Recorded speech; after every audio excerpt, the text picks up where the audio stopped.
বন্ধুসকল, অসমৰ এখন জনপ্ৰিয় ধাৰাবাহিক বেহাৰবাৰী আউটপোষ্টত অভিনয় কৰা মোহন অৰ্থাৎ দীপজ্যোতি কেওট পৰিছে এটা বিপদত। পিছে মোহন অৰ্থাৎ দীপজ্যোতি কেওট কি বিপদত পৰিছে এই সকলোখিনি এইটো ভিডিঅ'ত কম, গতিকে ভিডিঅ'টো শেষলৈকে চাই থাকিব।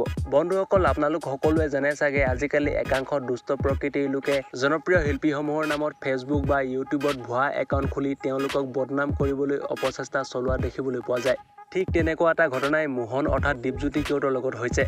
আৰু ইয়াৰ ওপৰতে যোৱাকালি তেওঁ ফেচবুক পেজৰ জৰিয়তে এটা পোষ্ট লিখি সকলোকে অনুৰোধ কৰিছে।